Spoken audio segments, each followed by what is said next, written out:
आता विश्वात्मके देवी येणे वागयज्ञे तोषावे तोषोनी मज जावे पसाय दानहे जे खळांची व्यंकटी सांडो तया सत्कर्मी रती वाढो भूता परस्परे पडो मैत्र जीवांचे दुरितांचे तिमिर जावो विश्व स्वधर्म सूर्य पाहो जो जे वांछिल तो तेला हो प्राणी जात वर्षत सकळ मंगळी ईश्वर निष्ठांची मांदियाई अनवरत भूमंडळी भेटो तया भूता चला कल्पतरूंचे आरव चेतना चिंतामणींचे गाव बोलते जे अर्णव पियुषाचे चंद्रमे जे अलांछन मार्तंड जे तापहीन ते सर्वाही सदा सज्जन सोयरे होतो किंबहुना सर्व सुखी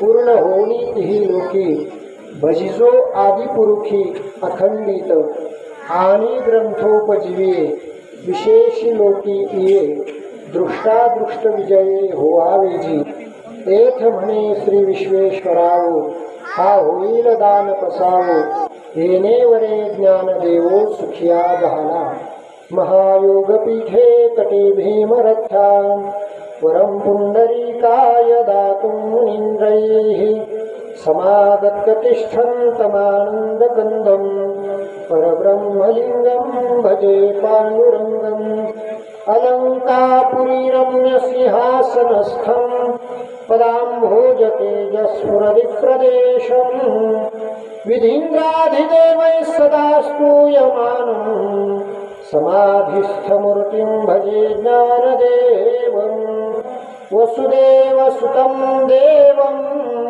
कंसचानूरमर्दनं देवकी परमानन्दं कृष्णं वन्दे जगद्गुरुं मनोजवं मारुततुल्यवेगं जितेन्द्रियं बुद्धिमतां वरिष्ठं वातात्मजं वानरयूथमुख्यं श्रीरामदूतं शरणं प्रपद्ये गुरुर्ब्रह्मा गुरुर्विष्णु गुरुर्देवो महेश्वरः गुरुसाक्षात् परब्रह्म तस्मै श्री गुरवे नमः शंकरं शंकराचार्यं केशवं बादरायणं सूत्रभाष्यकृतं वन्दे भगवन्तौ पुनः पुनः ईश्वरो गुरुरात्मेति मूर्तिभेदविभागिने व्योमवद्व्याप्तदेहाय दक्षिणामूर्तये नमः गंगाविशुद्धं नितपादस्पर्शं सरोवेष्टितं चुम्बितं पुण्यस्थानं सराले स्थितं तं समाधिस्थमूर्तिं नमामि गंगागिरियोगिराजं सम्पाद्य ज्ञानं च विधाय भक्तिं विलोकितो येन समाधिराजः वैराग्यवन्तं सुविचारयुक्तं नमामि जोगं शिरसा गुरुं तं गोरक्षजालेन्दरचर्पटाश्च अड्वङ्गकाले फामच्छिन्द्रराज्या चौरन्निरेवानकभर्तृसंज्ञा भूम्यां बहुर्नवनाथ सिद्धाः नमो सद्गुरु तुकया ज्ञानदीपा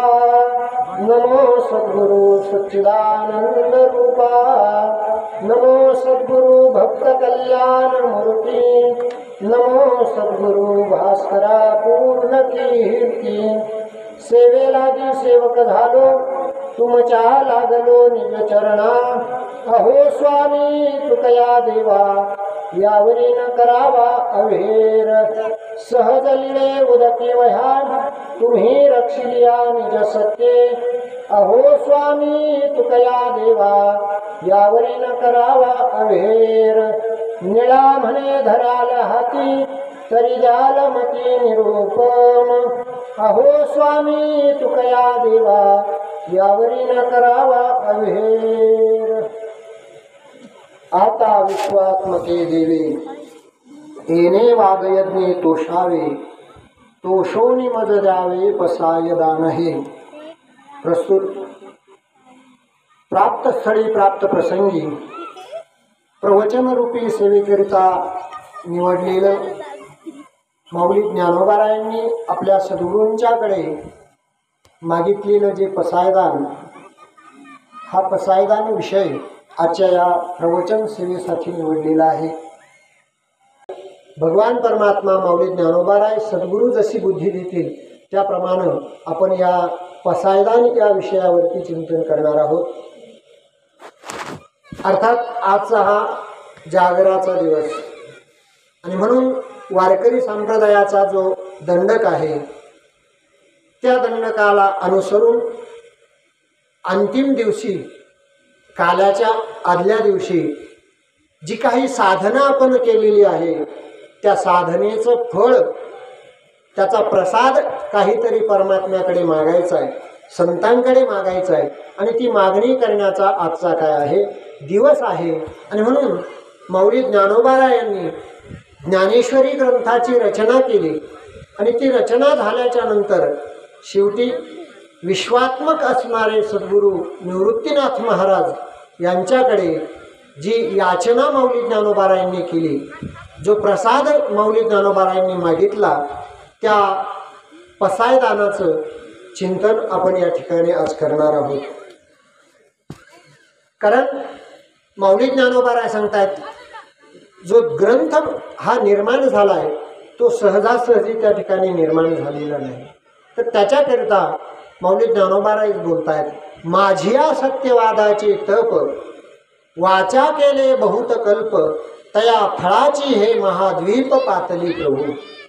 काय माझिया सत्यवादाचे तप, सत्यवादाचं असणारं तप या वाणीनं केलं म्हटले.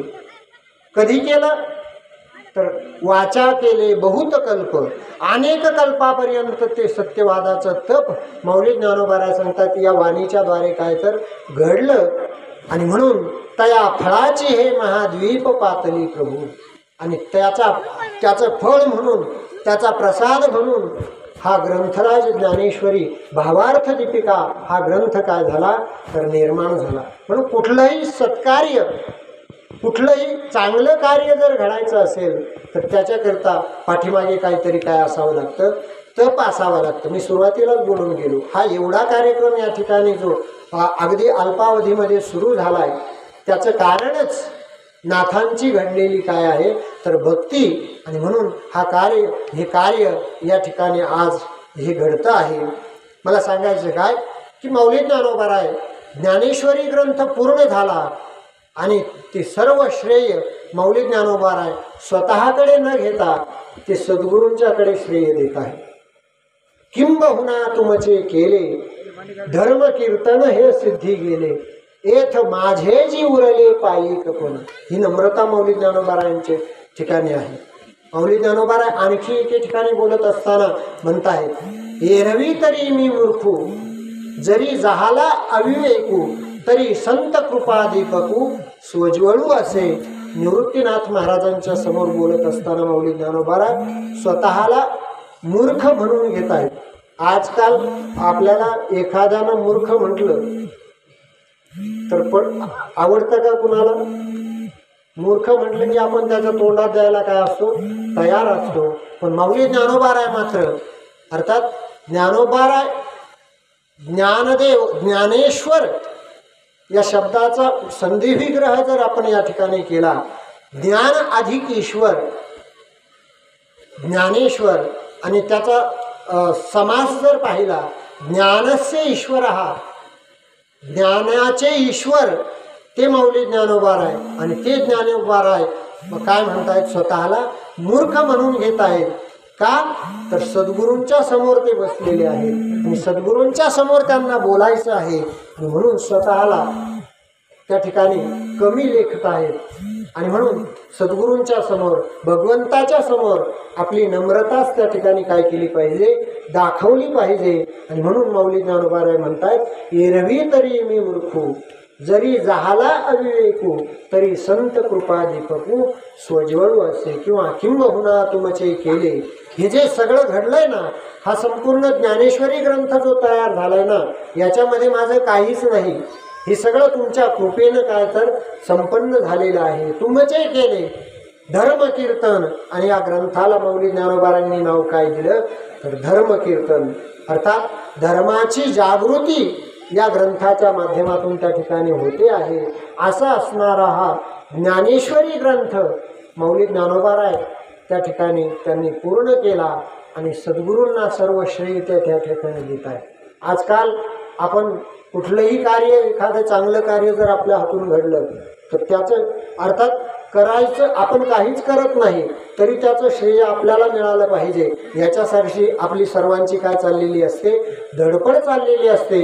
परंतु माऊली ज्ञानोबाराय हे सगळं कार्य त्यांनी केलं, परंतु श्रेय मात्र कुणाला दिलंय, आपल्या सद्गुरूंना त्या ठिकाणी दिले. आणि म्हणून तुमचे केले धर्म कीर्तन हे सिद्धी गेले, हेथ माझे जी उरले पायिकपण. माझं मात्र या ठिकाणी सेवकपणच त्या ठिकाणी आहे. मी तुमचा काय आहे, सेवक आहे, दास आहे, अशी भावना माऊली ज्ञानोबाराय सद्गुरूंच्या ठिकाणी व्यक्त करत आहेत. आणि व्यक्त करून झाल्याच्या नंतर माऊली ज्ञानोबाराय सांगतायत की हे सगळं कार्य घडलंय, परंतु आता तुमच्याकडे आता मी काय करतोय, मागणी करतोय. आणि ती मागणी माऊली ज्ञानोबाराय सुरू करतायत. आता कधी, आता म्हणजे वर्तमान काळ दर्शवणारा हे सर्वनाम आहे. आणि मग वर्तमान काळ कधी तर हा ग्रंथ पूर्ण झालाय आणि आता काय ग्रंथाची परिसमाप्ती झाल्याच्या नंतर माऊली ज्ञानोबाराय सांगतात आता विश्वात्मके देवे, विश्वात्मक देवासमोर प्रार्थना करत आहेत. अर्थात विश्वात्मक देव सद्गुरू निवृत्तीनाथ महाराजच माऊली ज्ञानोबारायांच्या काय आहेत, समोर आहे. गुरु हा संत कुळीचा राजा, गुरु हा प्राण विसावा माझा, गुरु बिन देव नाही दुजा. असं म्हणजे गुरु वाचून देव दुसरा वेगळा त्या ठिकाणी नाही. आणि म्हणून सद्गुरूंनाच विनंती करत असताना माऊली ज्ञानोबाराय विश्वात्मक देवे, विश्वात्मक देव म्हणून त्यांची काय करतायत, प्रार्थना करतायत, विनंती करतायत. येणे वागयज्ञे तोषावे. आतापर्यंत जो संपूर्ण ग्रंथ निर्माण झाला तो काय झाला, एक वाग्यज्ञ त्या ठिकाणी झालेला आहे. आणि हाही आपला जो चाललेला आहे ना, हा देखील एक काय आहे, वाग्यज्ञ आहे, नामयज्ञ आहे. आणि म्हणून या यज्ञामध्ये आपण सर्वांनीच या ठिकाणी आपापली आहुती काय केलेली आहे, समर्पित केलेली आहे. आणि त्यातच एक आहुती समर्पण करण्याचा योगही माझ्या जीवनात या ठिकाणी मला काय झाला, प्राप्त झाला आहे. मला सांगायचं काय की येणे वागयज्ञे तोषावे, तोषोनी मज द्यावे पसाय दान. हे माऊली ज्ञानोबाराय सांगतात या झालेल्या वागयज्ञानं आपण काय व्हावं, संतुष्ट व्हावं. आणि संतुष्ट होऊन मला काय द्यावा तर प्रसाद द्यावा. पसाय दान अर्थात प्रसाद दान या ठिकाणी माऊली ज्ञानोबाराय आपल्या सद्गुरूंच्याकडे मागत आहे. आता या पसायदान विषयावरती या ठिकाणी बोलायचं आहे. याचं कारण महत्त्वाची गोष्ट अशी आहे, पसायदान म्हटलं की अगदी लहान मुलापासून ते म्हाताऱ्या माणसापर्यंत ते पसायदान काय असतं, पाठ असतं. मग ते पाठ केलं ते ग्रंथात पाहून पाठ केलं का हो, ग्रंथात पाहून कोणी पाठ केलं नाही, ऐकलं आणि ते काय झालं, पाठ झालं. म्हणजे त्या पसायदानाचा एवढा आपल्याला परिचय झाला, एवढा परिचय झाला, तो अतिपरिचय झाला. काय झालं, अतिपरिचय. आणि काय होत असतं पहा, अतिपरिचय ज्या गोष्टीचा होतो ना त्या गोष्टीची आपल्याकडून सहज काय घडत असते, अवज्ञा घडत असते. आणि म्हटलेलंही असंच आहे, अतिपरिचयात अवज्ञा भवती, संतत गमनात अनादरो भवती. काय अतिपरिचय जर झाला तर अवज्ञा होते. पहा मित्रामित्रामध्ये देखील सुरुवातीला भेटल्याच्या नंतर त्याच्याविषयीची आदर भावना तो आदरानेच त्याच्याशी काय करत असतो, बोलत असतो. पण एकदा का अगदी घनिष्ठ परिचय त्या ठिकाणी झाला मग आरे कार्य करायला सुरुवात करत असतो. हा कशाचा परिणाम आहे तर हा अतिपरिचयाचा काय आहे, परिणाम आहे. आणि म्हणून अतिपरिचयात अवज्ञा. म्हटलेलं आहे. आणि संततगमनात अनादरो भवती. संततगमनात म्हणजे सतत सतत जर एखाद्याच्या घरी आपण जाऊ लागलो ना तर मग अनादर झाल्याशिवाय त्या ठिकाणी राहत नाही. हे सगळे का घडतं तर आतीमुळं घडतं. आती कुठली गोष्ट आती सर्वत्र वर्जेत हा शास्त्राचा सिद्धांत आहे. काय आती मग ते कोणतंही असू द्या, आतीच्या बाबतीत सगळ्याच गोष्टी तिथं आती झालं की तिथं अनादर त्या गोष्टीचा त्या ठिकाणी होत असतो. मला सांगायचं तात्पर्य काय की माऊली ज्ञानोबा राय सांगतायत हा पसायदान विषय जो आहे त्याचा आपल्याला सर्वांना काय झालेला आहे, अतिपरिचय झालेला आहे. कुठंही कधीही आपण ते काय करत असतो, त्याचं उच्चारण करत असतो, परंतु सखोल त्याचं मात्र चिंतन आपण कधी करत नाही. शाळेमध्येही पसायदान प्रार्थना म्हणून त्या ठिकाणी घेतलं जातं. पुन्हा शाळेमध्ये देवळाली प्रवराला शाळेमध्ये ज्यावेळेस आम्ही गेलो त्यावेळेला ती प्रार्थना त्या ठिकाणी म्हटली जायची. ओमस्तोमा सद्गमये तमसोमा ज्योतिर्गमय मृत्योर्मा अमृतम गमये. ओम शांती शांती शांती ही प्रार्थना केवळ म्हटली जायची, म्हणायचो आम्ही. त्या प्रार्थनेचा अर्थ ज्या वेळेला या क्षेत्रात आलो त्यावेळेला त्या प्रार्थनेचा अर्थ त्या ठिकाणी कळला. काय अर्थ आहे हो? तसंच पसायदानाच्या बाबतीत आहे. ओम असतो मा सद्गमय. ओम म्हणजे ही सुरुवातीची केलेली प्रार्थना आहे, भगवंताचं ते नाम आहे आणि त्याचा उच्चार करून मग पुढे तो विषय त्या ठिकाणी प्रतिपादित केलेला आहे. ओम असतो मा. असताकडे वाटचाल करू नका. मा म्हणजे नका, नको. असतो मा सद्गमय. सद्वस्तूकडे काय करा तर जा. गमय म्हणजे जा. असतो मा असताकडे जाऊ नका तर कुठं जा, सद्वस्तूकडे आपल्या जीवनाची काय करा, वाटचाल करा. असतो मा सद्गमय तमसो मा ज्योतिर्गमय. अंधाराकडे जाऊ नका तर प्रकाशाकडे आपल्या जीवनाची काय करा, वाटचाल करा. तमसो मा ज्योतिर्गमय मृत्योर्मा अमृतम गमय. मृत्यूकडे आपल्या जीवनाची वाटचाल नसावी तर अमृतत्वाकडे आपल्या जीवनाची काय असावी, वाटचाल असावी. आणि ती अमृतत्वाकडे जर वाटचाल करायची असेल तर त्याच्याकरिता परमार्थ महाधन जोडी देवाचे चरण व्हावया जतन. हे उपाय लाभाचे परमार्थ जीवनामध्ये आपण केला पाहिजे. आणि या परमार्थानेच अमृतत्वाची काय होणार आहे, प्राप्ती होणार आहे. इतर काहीही साधना जीवनामध्ये आपण केली तर त्याच्यानं अमृतत्व आपल्या जीवनामध्ये प्राप्त होऊ शकत नाही. आणि म्हणून त्या ठिकाणी म्हटलेलं आहे मृत्योर्मा अमृतम गमय. मृत्यूकडे जाऊ नका तर अमृतत्वाकडे जीवनाची काय करा, वाटचाल करा. अशा प्रकारची ती प्रार्थना होती.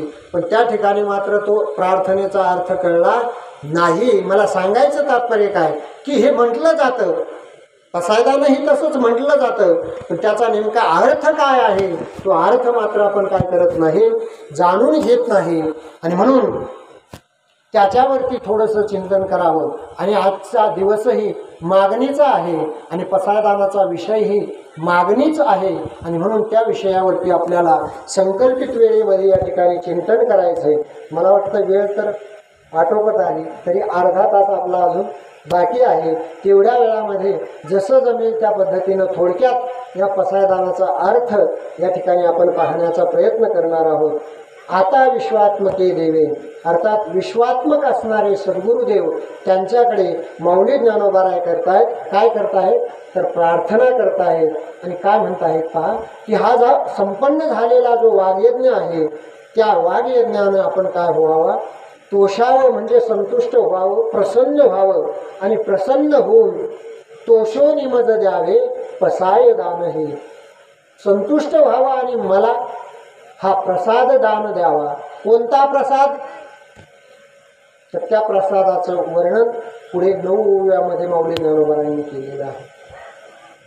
काय प्रसाद मागितला, मागत असताना काय म्हणतात माऊली ज्ञानोबा, मज द्यावे.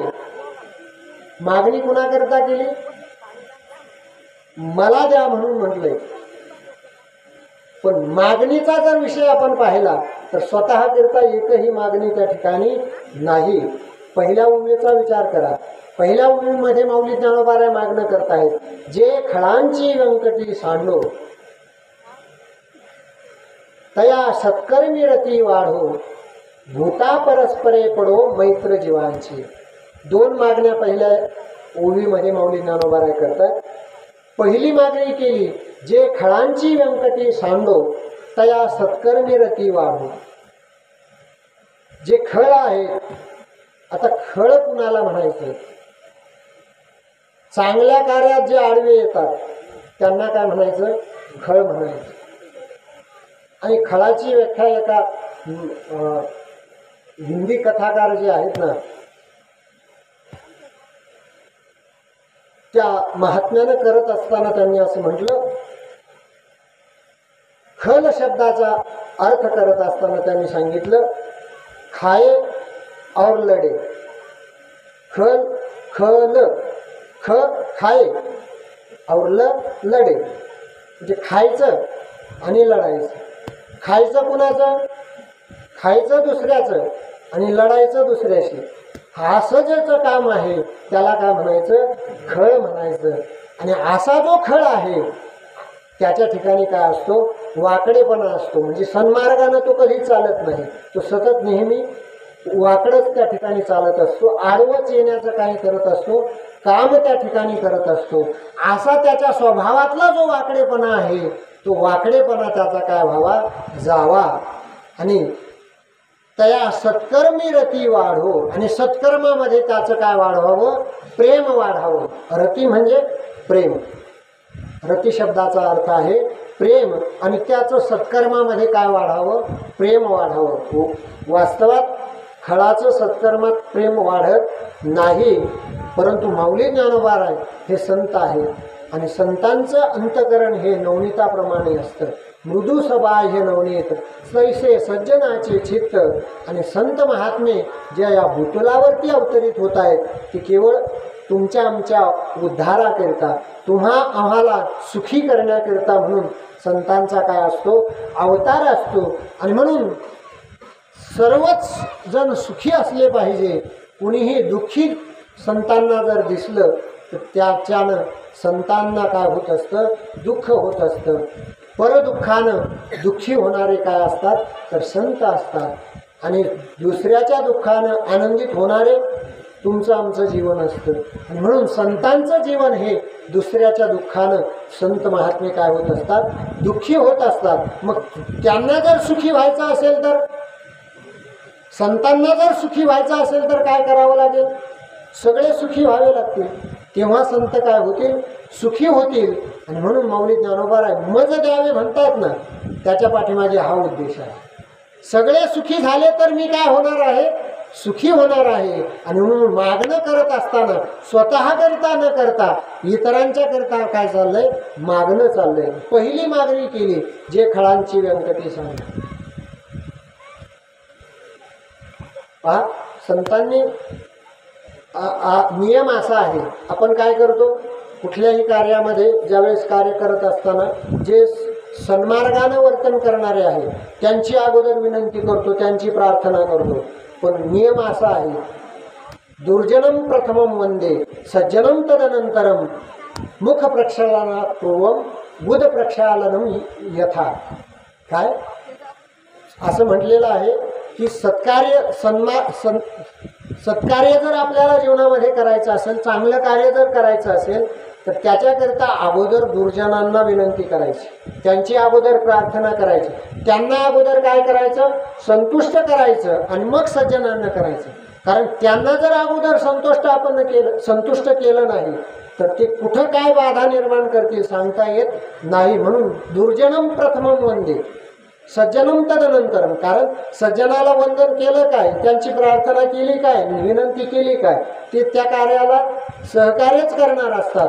पण जे अडथळा आणणार आहे अगोदर त्यांची प्रार्थना करायची, म्हणजे ते काहीच अडथळा त्या ठिकाणी आणू शकत नाही. कशाप्रमाणे म्हटले तर मुख प्रक्षालनापूर्वम बुध प्रक्षालनम यथा. ज्याप्रमाणे तोंड धुण्याच्या अगोदर बहिर्दिशेला आपण जाऊन यावं, त्या मार्गाचं अगोदर प्रक्षालन करावं. का तर ते जर केलं नाही, मुख प्रक्षालन केल्याच्या नंतर आपण काय करत असतो, त्याच्यामध्ये भरण्याचं काम करत असतो. पण अगोदरची ती साफसफाई जर झालेली नसेल तर विकार उत्पन्न होतील, रोग उत्पन्न होतील आणि तुम्हाला तुमचं जीवन व्यवस्थित त्या ठिकाणी राहणार नाही. आणि म्हणून अगोदर बुध प्रक्षालन आणि मग मुख प्रक्षालन सांगितलं. हे जसं तसं दुर्जनम प्रथमम वंदे सज्जनम तदनंतरम हा नियम आहे. आणि म्हणून माऊली ज्ञानोबा राय अगोदर जी प्रार्थना करतायत ती खलांसाठी करतायत. काय जे खळांची व्यंकटी सांडो तया सत्कर्मी रती वाढो. खलांचा वाकडेपणा गेला आणि त्यांना सत्कर्मामध्ये प्रेम निर्माण जर झालं तर मग सगळेच पारमार्थिक त्या ठिकाणी झाल्याशिवाय राहणार नाही आणि सर्वत्र वातावरण हे परमार्थाचं झाल्याशिवाय राहणार नाही. आणि म्हणून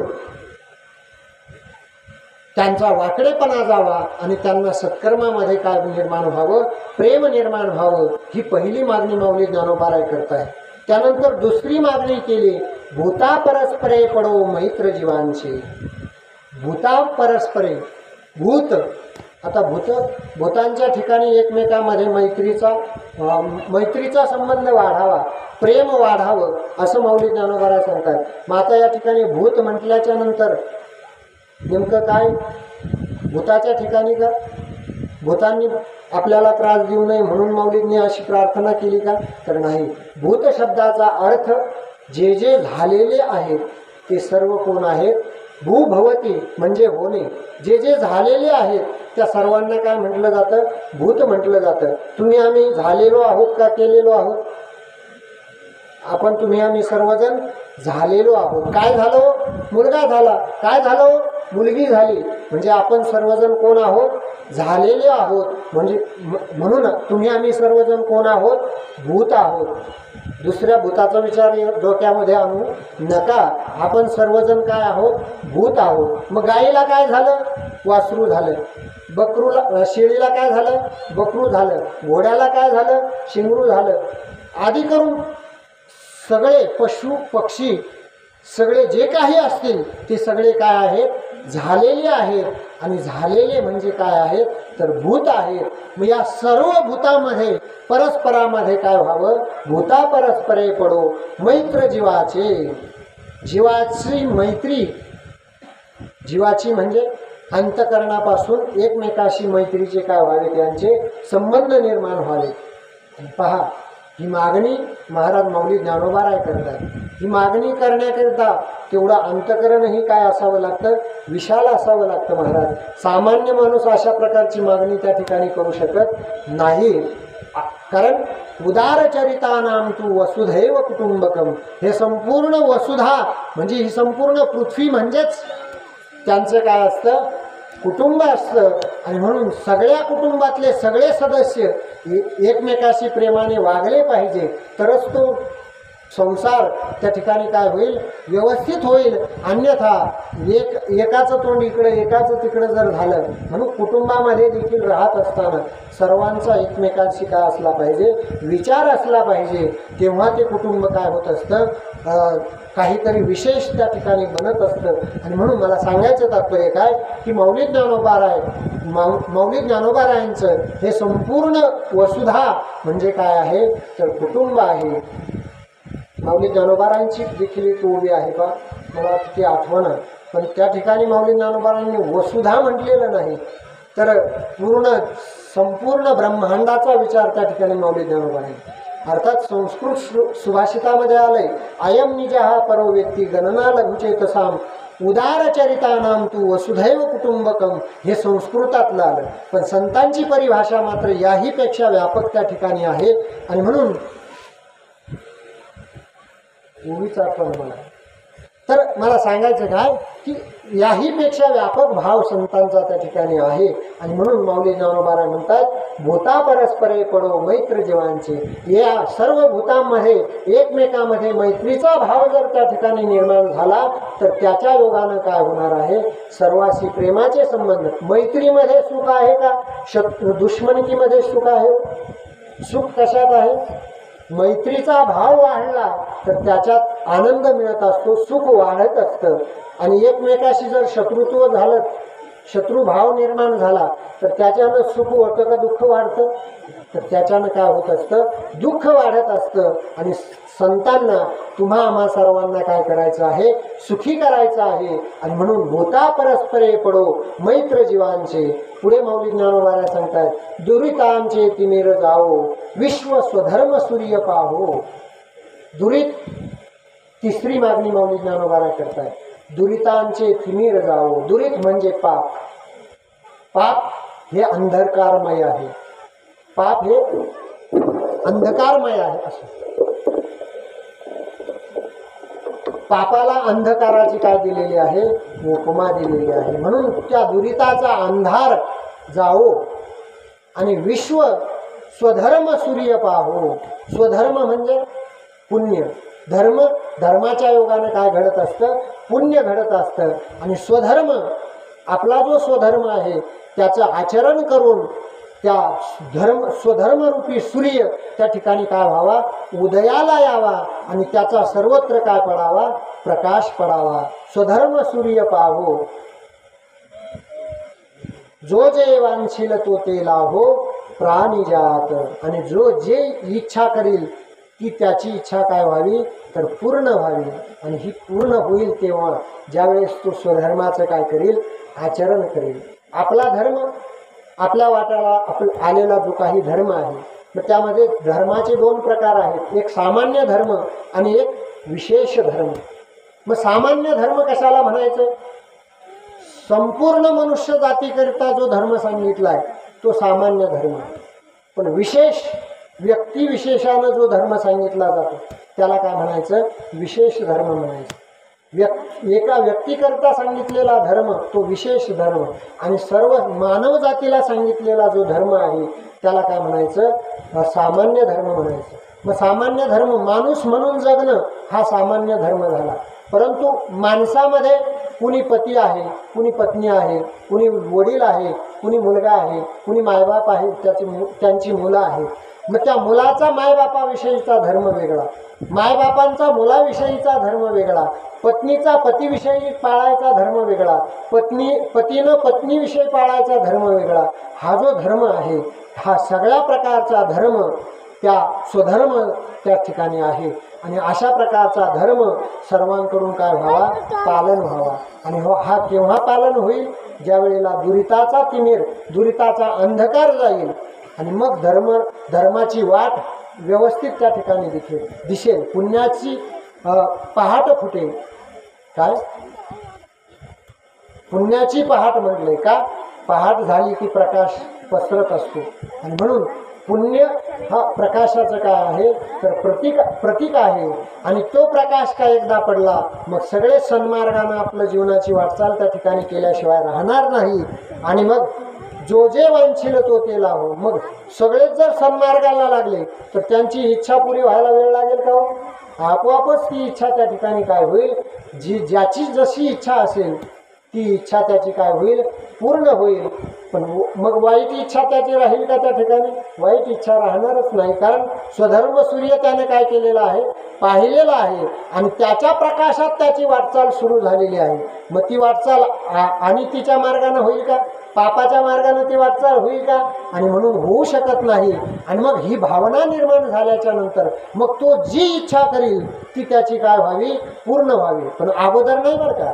जो जे वांछील तो ते लाहो मग दुरिताचे तिमिर जावो असं म्हटलं नाही. अगोदर दुरिताचे तिमिर जावो, मग स्वधर्म सूर्य पाहो आणि मग त्याची जी इच्छा असेल ना ती पूर्ण व्हावी. उगीच दुरिताचं तिमिर गेलं नाही, स्वधर्माचा सूर्य पाहिला नाही आणि त्याची इच्छा पूर्ण व्हावं असं माऊली ज्ञानोबा म्हणत नाही.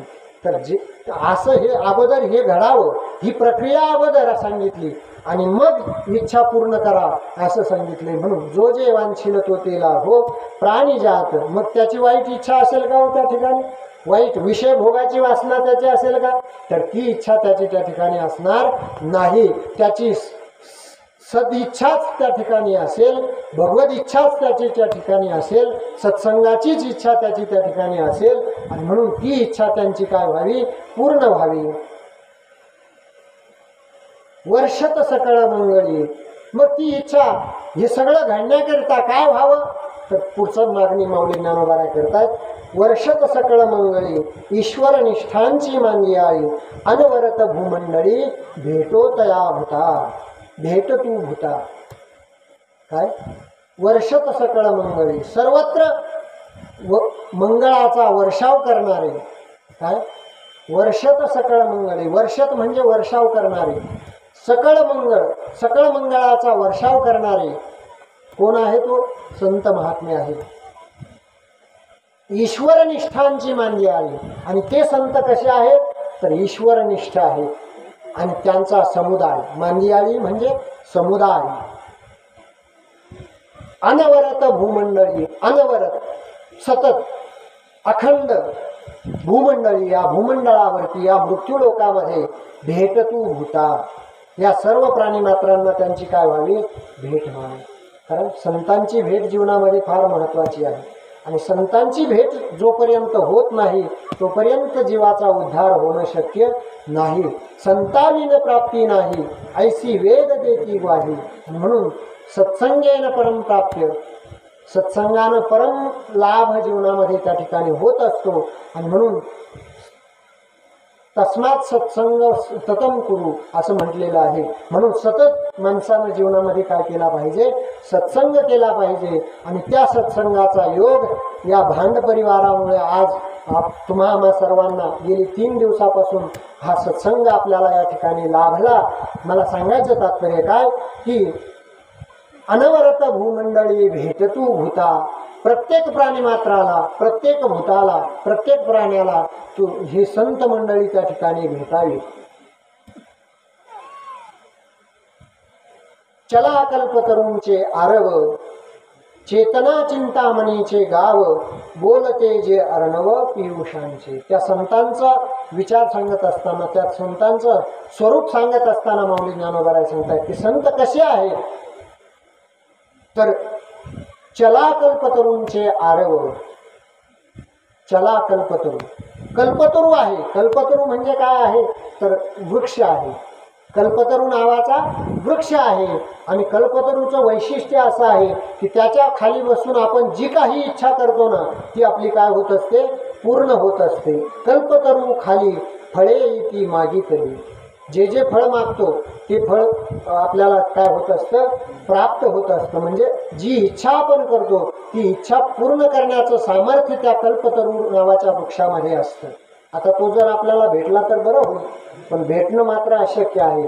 पण माऊली ज्ञानोबा सांगतात तो कल्पतरू जरी भेटला नाही तरी परंतु चला असणारे जे कल्पतरू आहेत, अर्थात जे संत महात्मे आहेत ते मात्र चला कल्पतरू आहेत. अर्थात तो वृक्ष कसा आहे? चला आहे का? चला आहे का? चालता फिरता वृक्ष आहे का? वृक्ष हा चालता फिरता नसतो. परंतु माऊली ज्ञानोबा सांगतात हे संत रूपी कल्पतरू मात्र कसे आहेत? चला आहे. म्हणजे चालणारे फिरणारे कल्पतरू आहेत. आणि म्हणून चला कल्पतरूंचे आरव चेतना चिंतामणीचे गाव. चिंतामणी, चिंतामणी देखील जी आपण इच्छा करतो ती इच्छा आपली तो काय करत असतो? पूर्ण करत असतो. आणि म्हणून असा असणारा चिंतामणी नावाचा काय आहे? एक दगड आहे. आणि तो दगड ज्याच्याकडे ज्याला प्राप्त होतो त्याच्यासमोर फक्त त्यानं काय करायची? आपली इच्छा व्यक्त करायची, इच्छा प्रकट करायची की ती इच्छा काय होते? लगेच पूर्ण होते. कामधेनु कल्पतरू चिंतामणी. काय पुढं? आवडीची धनी पुरविती.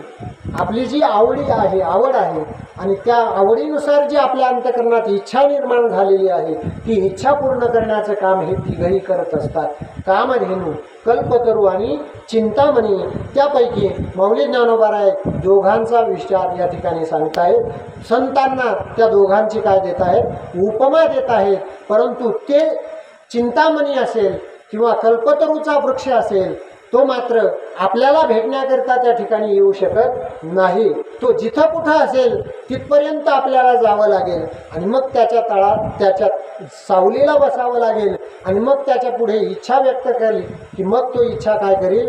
पूर्ण करील. पण संतरूपी कल्पतरू असे आहेत, संतरूपी चिंतामणी असे आहेत की ते त्या सद्ग्रहस्थाला, साधकाला शोधत शोधत तिथपर्यंत येत असतात आणि त्याची इच्छा काय करत असतात?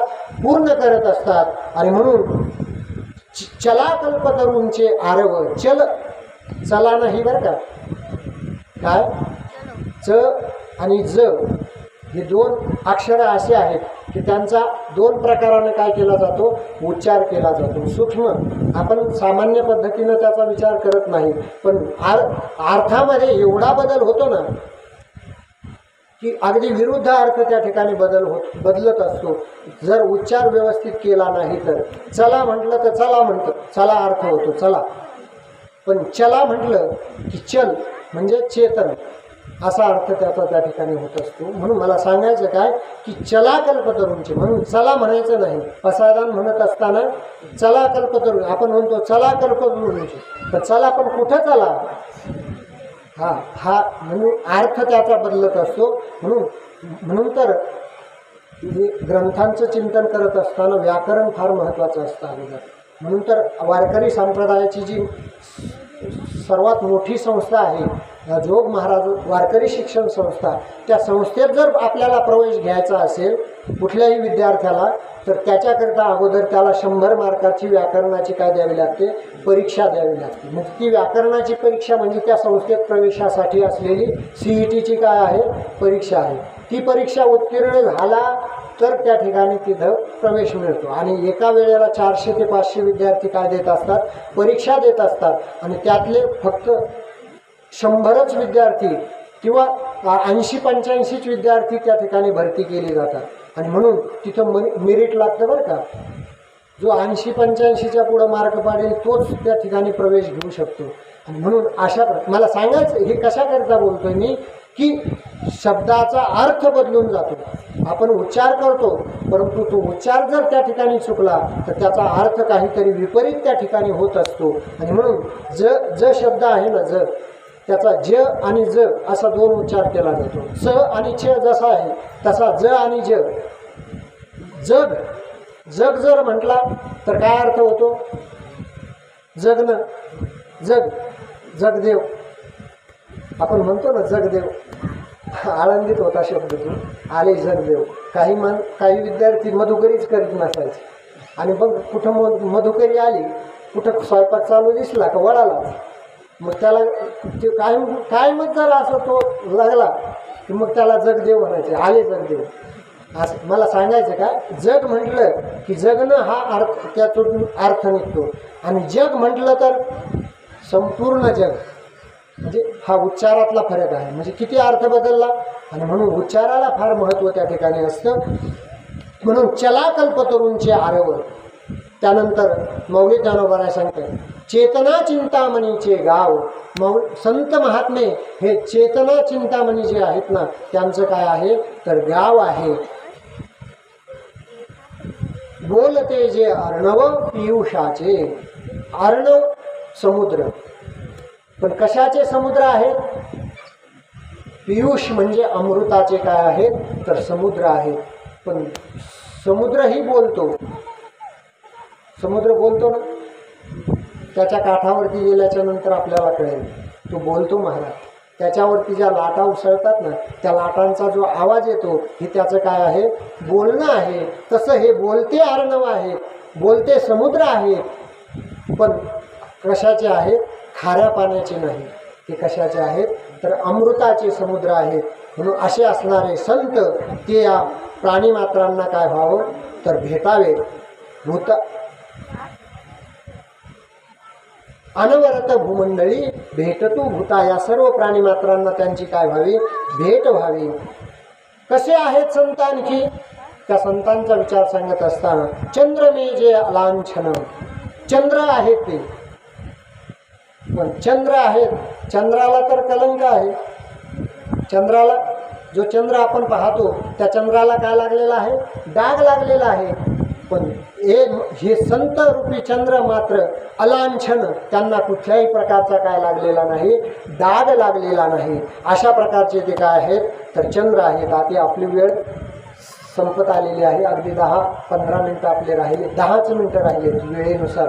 आणि म्हणून चंद्र मे जे अलांछन. अलांछन म्हणजे त्यांना कुठल्याही प्रकारचा काय नाही, डाग नाही, त्यांच्या ठिकाणी कुठल्याही प्रकारचा दोष नाही, असे ते काय आहेत, चंद्रमा आहेत. मार्तंड जे तापहीन, सूर्याची उपमा संतांना दिली. सूर्यासारखे ते प्रखर तेजस्वी आहेत, पण मात्र तापहीन. सूर्य आहेत पण तापहीन आहेत. हा सूर्य दुपारच्या वेळेला पहा महाराज, घरातून बाहेर पडावंसं वाटत नाही, आणि पडण्याची वेळ आली तर लाही माणसाची जीवाची त्या ठिकाणी होत असते. अशा प्रकारचा ताप देणारा हा काय आहे? सूर्य आहे. पण संत महात्मे सूर्याप्रमाणे तेजस्वी आहेत, पण ताप मात्र देत नाहीत. उलट ते आपल्याला काय देत असतात? शीतलता देत असतात. ज्याप्रमाणे गंगा आहे, फेडीत पाप ताप, पोखीत तिरीचे पादप, समुद्र आप जाय आप, गंगेचे जैसे. फेडीत पाप आणि ताप. पाप आणि तापाचं जसं गंगा निर्मूलन करते, तसं संत देखील आपल्या जीवनात असणारं पाप आणि ताप घालवण्याचंच काय करत असतात? काम करत असतात. म्हणून संत हे काय आहेत? तर मार्तंड आहेत. मार्तंड म्हणजे सूर्य आहेत, परंतु ते तापहीन असलेले सूर्य आहेत, म्हणजे ताप न देणारे सूर्य आहेत. अशा प्रकारचे तापहीन ते सर्वाही सदा सज्जन सोयरे होतो. आणि असे असणारे जे संत आहेत ते सर्वाही सदा सज्जन सोयरे होतो. सर्वांना ते सतत काय व्हावे? सोयरे व्हावे. म्हणजे त्यांच्याशी सर्वांचा काय जोडला जावा? संबंध जोडला जावा. जसं तुमचा आमचा संबंध असतो, विहीन व्याही सासू सासरे आदी करून जो संबंध आपण मानतो ना, तशा प्रकारचा त्यांच्याशीही एक प्रेमाचा काय जोडला जावा? संबंध जोडला जावा. कारण इतरांशी जोडलेला संबंध आपल्याला आपला उद्धार करीन याची शाश्वती त्या ठिकाणी आपल्याला देता येणार नाही. पण संतांशी ज्या वेळेस आपण संबंध जोडू, त्यावेळेला मात्र निश्चित ते आपला उद्धार केल्याशिवाय त्या ठिकाणी राहणार नाही. आणि आमचा सर्वांचाच उद्धार व्हावा ही भावना घेऊनच संत महात्मे या भूतलावरती अवतरित झाले. बुडते हे जन न देखवे डोळा, येतो कळवळा म्हणून या. हे तुम्ही आम्ही जे बुडतो आहोत ना, हे बुडणं संतांना पाहावत नाही, आणि तुमचा आमचा कळवळा त्यांना येतोय, आणि म्हणून ते या भूतलावरती काय होत आहेत? अवतरित होत आहेत. आणि म्हणून ते सर्वांना भेटावे, त्यांचा सर्वांशी काय व्हावा? संबंध जोडला जावा. अशा प्रकारची भावना माऊली ज्ञानोबा आपल्या सद्गुरूंच्या समोर काय करताहेत? व्यक्त करताहेत. किंबहुना सर्व सुखी पूर्ण होऊनी तिही लोकी, भजिजो आदि पुरुखी अखंडित. किंबहुना सर्व सुखी. किंबहुना आता फार काय सांगू? किंबहुना म्हणजे फार काय सांगू? सर्व सुखी, हे सर्व काय व्हावेत? सुखी व्हावे.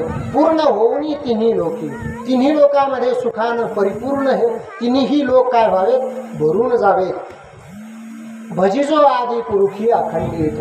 आणि सर्वजण सुखी व्हावेत, पण ते सुखी होण्याकरिता मात्र भजिजो आदि पुरुषी अखंडित, त्या परमात्म्याची त्यांच्याकडून काय घडावी? भक्ती घडावी. सर्वांनी त्या परमात्म्याला काय व्हावं? भजावं. आणि कसं भजावं? दिवसाड, वर्षाच्या वर्षाला नाही, अखंडित सतत त्या परमात्म्याचं काय करावं? आपण भजन करावं. कारण त्याच्याशिवाय आपण सुखी होऊ शकत नाही. कारण तो एकच परमात्मा कसा आहे? तर सुखस्वरूप आहे. आणि त्याला जर शरण गेलो, त्याचे जर आपण अंकित झालो, तर आपल्याला ते सुख आपोआपच त्या ठिकाणी काय होणार आहे? प्राप्त होणार आहे. सुख हे त्याचं स्वरूप आहे, आणि आपण जर त्याच्या अंकित झालो तर ते स्वरूप तो आपल्याला काय करणार आहे? प्रदान करणार आहे. आणि म्हणून ते सुख मिळवण्याकरिता भगवत शरणागती केल्याशिवाय पर्याय नाही. आणि तुकोबारा देखील हेच सांगतात ना, आपुला तो एक देव करुणी घ्यावा, ते नेविन जीवा सुख नोही. त्याच्याशिवाय आपल्याला सुख होऊ शकत नाही. आणि मौलिक ज्ञानोबा सांगतात, किंबहुना सर्व सुखी संपूर्ण होईजे, पूर्ण होऊनी तिन्ही लोकी, भजिजो आदि पुरुषी अखंडित. आणि त्याच्यासाठी हे सर्वजण काय व्हावे? त्या आदिपुरुषाला भजावे. अर्थात त्या आदिपुरुषाची सर्वांनी काय करावी? भक्ती करावी. आणि तीही कशी करावी? तर अखंडित करावी. आणि ग्रंथोपजीविये विशेषी लोकी ये, दृष्टादृष्ट विजये होवावे जी. आणि ग्रंथोपजीवी हा महत्त्वाचा मुद्दा या ठिकाणी, विशेष करून आपल्याकरिता. आता या ठिकाणी ग्रंथ उपजीवी आपण व्हावं. ग्रंथ उपजीवी मग ग्रंथावरती आपली उपजीविका चालवणारे व्हावं का?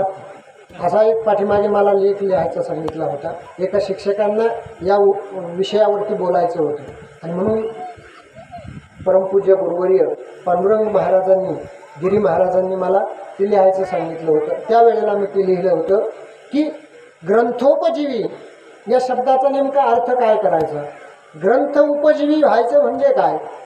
तर ग्रंथाचं तसं तर माऊली ज्ञानोबारायांनी सांगितलं, पांडित्य ही जे वेशजे, हे ज्ञानेश्वरीचं जर आपण चिंतन केलं ना तर आपल्याकडे पंडितत्व येईल, सगळ्या गोष्टी आपल्याला प्राप्त होतील आणि त्याच्यावरती आपली उपजीविका चालवायची जरी म्हटलं तरी ती देखील काय होईल, चालेल. पण अशा पद्धतीनं उपजीविका चालवायची असं माऊली ज्ञानोबाराय म्हणत नाही. मग ग्रंथोपजीवी व्हायचं म्हणजे काय? तर ग्रंथामध्ये आपल्याला जो धर्म सांगितला आहे त्या धर्माचं आचरण आपण जीवनामध्ये करायचं. ग्रंथामध्ये जे जीवन जगण्यासाठी मार्गदर्शन केलेलं आहे त्यानुसार आपल्या जीवनाची काय करायची, वाटचाल करायची. याला काय म्हणायचं, ग्रंथोपजीवी होणं म्हणायचं. आपण ग्रंथोपजीवी होतोय, परंतु अशा पद्धतीने होऊन तसं ग्रंथोपजीवी झालं तर अडचण नाही. पण तसं न होता केवळ ग्रंथोपजीवी जर आपण झालो मग मात्र आपल्याला दोष लागल्याशिवाय त्या ठिकाणी राहणार नाही. म्हणून ग्रंथात जे आचरण आपल्याला सांगितले ते आचरण आपण अगोदर करायचं आहे आणि मग त्या ग्रंथाचं चिंतन त्या ठिकाणी करायचं. मग त्यातून जे मिळेल त्याच्यावरती आपली उपजीविका चालली तरी अडचण त्या ठिकाणी नाही. पण ग्रंथातलं कुठलंच आचरण जीवनामध्ये नाही आणि फक्त ग्रंथाचं चिंतन सांगून त्याच्यावरती जर उपजीविका चाललेली असेल तर मग मात्र त्याला निश्चित दोष लागल्याशिवाय राहणार नाही. म्हणून तर तुकोबाराय सांगून गेले, पाहून या ग्रंथ करावे कीर्तन, तेव्हा आले जाण फळ त्याचे. हे सांगितले, उगीच सांगितलं नाही. या ठिकाणी माऊली ज्ञानोबाराय सांगताय ग्रंथोपजीवी हे जे शब्द आहेत माऊली ज्ञानोबारायांचे त्याचाच विचार तुकोबाराय त्या ठिकाणी सांगतात. पाहून या ग्रंथ करावे कीर्तन, तेव्हा आले जाण फळ त्याचे. म्हणून अशा पद्धतीनं आपण तुम्ही आम्ही सर्वांनी काय व्हावं, ग्रंथोपजीवी व्हावं. आणि ग्रंथोपजीवी विशेषी लोकी ये, विशेष करून या लोकामध्ये, या मृत्यू लोकामध्ये. कारण हे करणं, आचरण करणं हे फक्त या मृत्यू लोकात आहे. इतर लोकामध्ये जर आपण गेलो तर त्या ठिकाणी आचरणाचा विषय आहे का? त्या ठिकाणी भोगाचा विषय आहे. फक्त जे कर्म आपलं आहे त्या कर्माचा उपभोग त्या ठिकाणी आहे. स्वतंत्र कर्म आचरण करण्याचा विषय त्या ठिकाणी नाही. आणि म्हणून ही कर्मभूमी म्हटलं या देहाला, मनुष्य देहाला काय म्हटलंय, कर्मभूमी. याच्यामध्ये आपल्याला स्वतंत्र पद्धतीनं काय करता येतं, कर्म करता येतं. पण ते करत असताना मात्र ग्रंथोपजीवी होऊन आपण काय केलं पाहिजे, कर्म केलं पाहिजे. तरच आपल्या पदरामध्ये पुण्याचं पारडं जड होणार आहे. आणि जर आपण ग्रंथ उपजीवी न बनता मनोमार्गानं आपण वाटेल तशा पद्धतीनं जर जीवन जगू लागलो तर पापाचं पारडं आपलं जड झाल्याशिवाय त्या ठिकाणी राहणार नाही. आणि म्हणून माऊली ज्ञानोबाराय सांगतात की पाप जर वाढलं तर दुःख वाढतं आणि पुण्य जर वाढलं तर सुख वाढतं. म्हणून पुण्य वाढावं त्याच्याकरिता सर्वांनी काय व्हावं, ग्रंथोपजीवी व्हावं. आणि ग्रंथोपजीवी विशेष लोकी ये, दृष्टादृष्ट विजयी होवावे जी. दृष्ट आणि अदृष्ट विजयी व्हावे.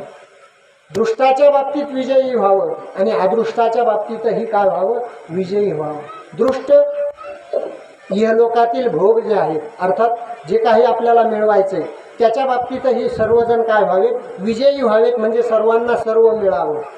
आणि अदृष्टाच्या बाबतीतही, अदृष्ट म्हणजे स्वर्ग आदी करून जे लोक आहेत, वैकुंठादी लोक, ब्रह्मलोक, सत्यलोक काय असतील ते सर्व लोक, त्या बाबतीतही सर्व काय व्हावेत, विजयी व्हावेत. म्हणजे सर्वांना त्याच्यामध्ये काय व्हावं, यश प्राप्त व्हावं. अशा प्रकारचा भाव माऊली ज्ञानोबाराय व्यक्त करतायत. तेथ म्हणे श्री विश्वेश्वरावो, हा होईल दान पसावो, येणेवरे ज्ञान देवो सुखिया झाला. आणि शेवटी माऊली ज्ञानोबाराय सांगतायत, अगदी बरोबर वेळेत आपलं आटोपते. बरोबर 7:18 आपलं सुरू झालं आणि आता 7:17 झाले. बरोबर 1 मिनिटामध्ये आपण सेवा पूर्ण या ठिकाणी करणार आहोत. तेथ म्हणे श्री विश्वेश्वरावो, हा होईल दान पसावो. या ठिकाणी माऊली ज्ञानोबाराय सांगतायत, आता या ठिकाणी मी हे श्री विश्वेश्वरा हो, हे विश्वात्मक गुरुदेवा, हा होईल दान पसावो, हा प्रसाद जर मला या ठिकाणी दान मिळाला येणेवर, आणि मी तुला हा वर दिलाय, हे सगळं होईल काय, हा होईल दान पसावो, हा प्रसाद तुला प्राप्त होईल, असा वर जर तुम्ही आता मला या ठिकाणी दिला तर येणेवरे ज्ञान देवो सुखिया झाला, या वरानं मी काय होईल तर सुखी होणार आहे. कारण संतांचं सुख हे स्वतःच्या सुखात नसतं, तर इतरांच्या सुखात संत हे का मानत असतात, सुख मानत असतात. म्हणून संपूर्ण प्रसादानातली मागणी जर आपण पाहिली तर सुरुवातीला म्हणत असताना मज द्यावे म्हटलंय, परंतु स्वतःकरिता मात्र काहीच मागितलं नाही, सर्व मागितलंय ते तुमच्या आमच्याकरिता. आणि म्हणून या पद्धतीनं आपण तुम्ही आम्ही मौली ज्ञानोबारांनी जी मागणं केलंय त्या मागण्याप्रमाणे आपल्या जीवनाची आपण वाटचाल करावी, आणि ती वाटचाल करून आपण सुखी झालो की त्याच्यानं मौली ज्ञानोबारायांना काय होणार आहे, सुख होणार आहे. आणि म्हणून मौली ज्ञानोबाराय विश्वात्मक गुरुदेवांच्याकडे हे प्रसाद, हे पसायदान अर्थात हा प्रसाद काय मागतायत, दान मागतायत, हे दान मागतायत. आज ही सेवा मला या ठिकाणी करण्याचा योग आला. अर्थात ही परंपरा मौली ज्ञानोबारायांची जरी ज्ञानोबारायांची असली तरी परंतु ती सुरू झाली ती आदिनाथांपासून. आणि मच्छिंद्र रात्रीच आपण महाराजांच्या श्रीमुखातून सर्व तो वृत्तांत या ठिकाणी श्रवण केला. आणि म्हणून अशी असणारी ही परंपरा मौली ज्ञानोबारायांपर्यंत आली. आणि त्याच परंपरेतील असलेले मौली ज्ञानोबाराय ही पसायदान रूपी प्रार्थना त्या विश्वात्मक गुरुदेवाजवळ त्या ठिकाणी मागतायत. ती पसायदान पूर्ण होण्याकरिता आपणही त्या दृष्टीनं जीवनाची काय करायची, वाटचाल करायची. निश्चित हा प्रसाद आपल्याही जीवनामध्ये त्या ठिकाणी प्राप्त झाल्याशिवाय राहणार नाही, आणि तो सर्वांच्या जीवनामध्ये प्राप्त व्हावा आणि सर्वांचा याच जन्मामध्ये उद्धार व्हावा, अशा प्रकारचा भाव या ठिकाणी व्यक्त करतो आणि सेवेला विराम देतो. कुंडलिका वरदा हरी विठ्ठल, श्री ज्ञानदेव तुकाराम, पंढरीनाथ भगवान की जय, माऊली ज्ञानेश्वर महाराज की जय. विठ्ठल विठ्ठल विठ्ठल विठ्ठल विठ्ठल.